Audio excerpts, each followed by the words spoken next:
এরকম কাঁচের তৈরি মন মাতানো ঝাঁ চকচকে অপূর্ব সুন্দর মন্দির আমি এখনো অবধি খুব কমই দেখেছি। তবে মন্দিরটা কলকাতার বুকে এবং এত সুন্দর হওয়া সত্ত্বেও আজও অনেকেই জানে না এই মন্দিরের কথা। তাই এই মন্দিরটাকে কলকাতার একটা হিডেন জেমও বলা যায়। তা কোথায় অবস্থিত এই মন্দিরটা, একদম সহজে কিভাবে পৌঁছাবে এখানে, মন্দির কখন কখন খোলা থাকে, এই সবকিছুই বলবো আজ তোমাদের। সাথে থাকবে আরো অনেক খুঁটিনাটি তথ্য। চলো তাহলে ভিডিওটা একদম প্রথম থেকে শুরু করা যাক। ভিডিওটা ভালো লাগলে চ্যানেলটা সাবস্ক্রাইব করতে ভুলো না কিন্তু।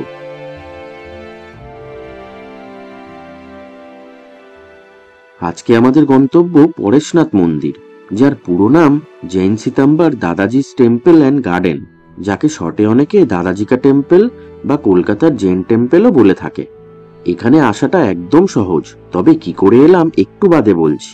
মন্দিরে ঢোকার পথেই দেখলাম দুধারে পাঁচিলের গায়ে জৈন সম্প্রদায় আর মহাবীর দেবের অনেক গল্প এই কলার মাধ্যমে ফুটিয়ে তোলা হয়েছে।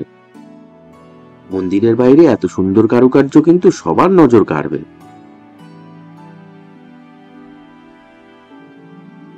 এটা হচ্ছে মন্দিরে ঢোকার মেন গেট।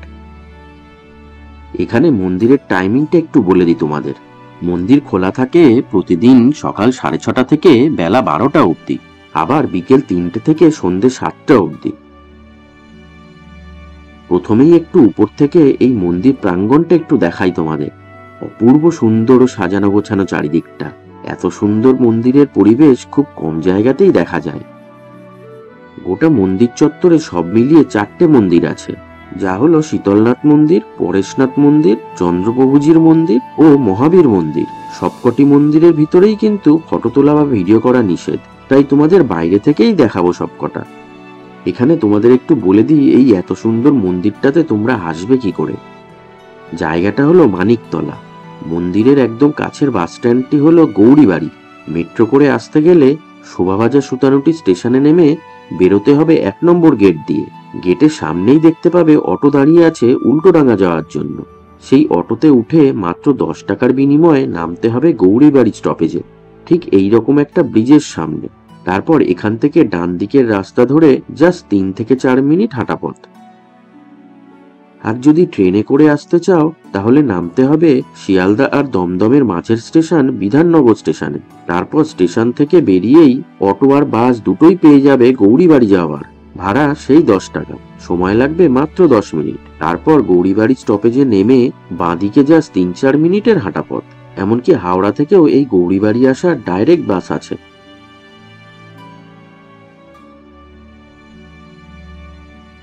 এখানে বসলে সময় এমনিই কেটে যায়।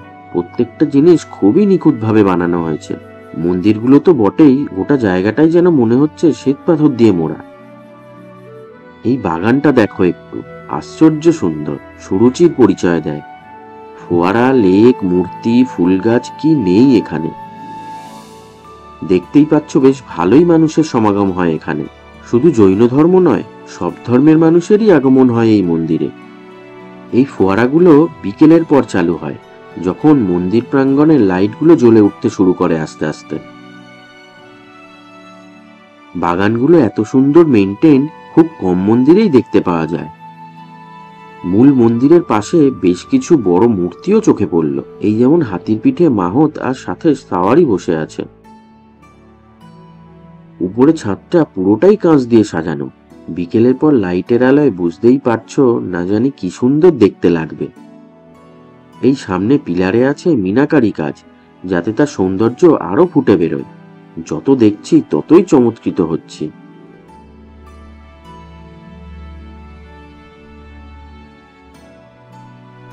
ইনি হচ্ছেন সেই দাদাজি যিনি মন্দিরটা বানিয়েছিলেন।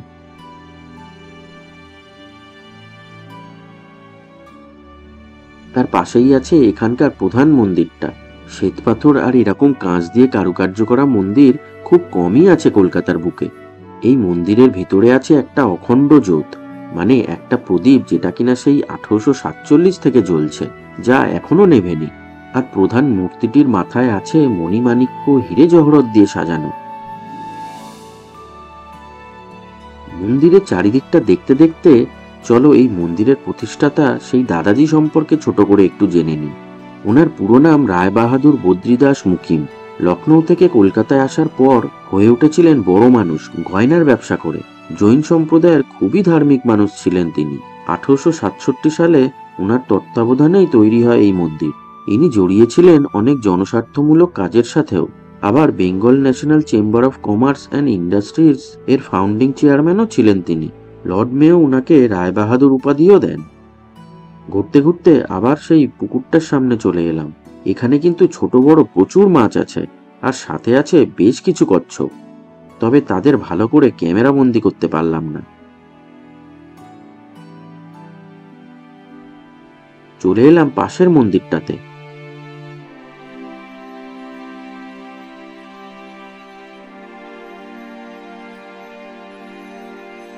এটাও দারুণ, শ্বেত পাথর দিয়ে গড়া। অনেকেই দেখলাম ছবি তুলতে ব্যস্ত, হবে নাই বা কেন, যা সুন্দর পরিবেশ। এখানেও আছে অনেক মূর্তি ও লেখ। বলে রাখি, জাস্ট কয়েকদিন আগেই তোমাদের সাথে শেয়ার করেছি স্বর্ণ মন্দিরের ন্যায় এক অসাধারণ সুন্দর মন্দির তথা আশ্রমের ভিডিও। সেই ভিডিও যদি না দেখে থাকো তাহলে দেখে নিও, নিচে ডেসক্রিপশন বক্সে সেই ভিডিওটার লিংক দিয়ে রাখলাম।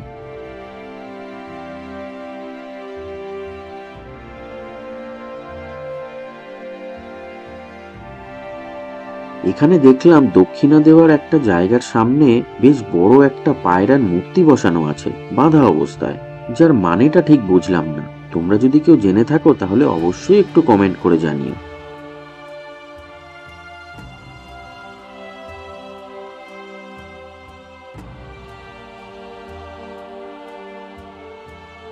মন্দিরের পাশেই একটা বিশাল খাঁচা চোখে পড়ল, যার ভিতরে আছে একটা বিশাল হাতির মূর্তি।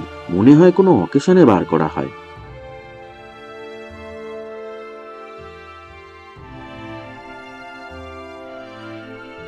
পাশেই আছে আরেকটা মন্দির, তবে তুলনামূলকভাবে একটু ছোট। আর এখানেও মন্দিরের ভিতরে ফটো তোলা বা ভিডিও করা একদম এলাও নয়।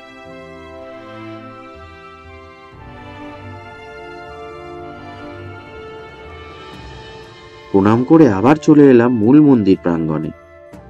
এত দারুণ পরিবেশে ঘুরতে ঘুরতে হয়ে এলো পড়ন্ত বিকেল, জ্বলে উঠছে আলো। এখন মন্দিরের রূপটা যেন আরো মনোময়, যেন একটা নৈসর্গিক বাতাবরণ তৈরি হয়েছে চারিদিকে। আমি বলবো বিকেলের দিকে আসুন এখানে, এত সুন্দর জায়গায় এমনি এমনি বসে থাকতেও ভালো লাগবে। তোমরা কি কখনো এসেছো এই পরেশনাথ মন্দিরে? কমেন্ট করে জানিও। ভিডিওটা ভালো লাগলে একটা লাইক করে দিও আর শেয়ার করে দিও প্রিয়জনদের সাথে। আর আজ প্রথমবার যারা আমার ভিডিও দেখছো তারা তো আশা করি এতক্ষণে এই চ্যানেলটাকে সাবস্ক্রাইব করেই নিয়েছো। আজকের মতো তাহলে টাটা।